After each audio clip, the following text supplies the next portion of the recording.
प्यारे बच्चों, एक मेमना किसी चश्मे पर पानी पी रहा था। इत्तेफाक से एक भेड़िया भी पानी पीने आ गया। मेमने को देखकर भेड़िए के मुंह में पानी भर आया और वो सोचने लगा, खाने से पहले इसके सर कोई इल्जाम भी लगाना चाहिए। गुस्से से बोला, नालायक, तूने सारा चश्मा गदला कर डाला। अब बता, तुझे क्या सजा दूं? हुजूर, आप तो ऊपर की तरफ खड़े हैं, भला गदला पानी आपकी तरफ किस तरह से जा सकता है?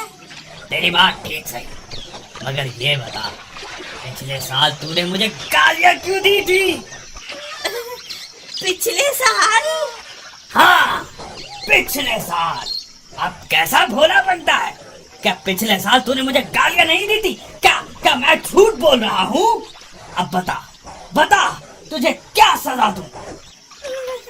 मगर जनाब, पिछले साल तो मैं पैदा भी नहीं हुआ था, फिर भला गालियां कैसे दे सकता था? अगर तूने गालियां नहीं दी तो तेरे बाप ने दी होंगी, उसकी सजा तुझे जरूर मिलनी चाहिए। ये कहकर भेड़िया मेमने पे झपटा और उस बेचारे को टुकड़े टुकड़े करके खा गया।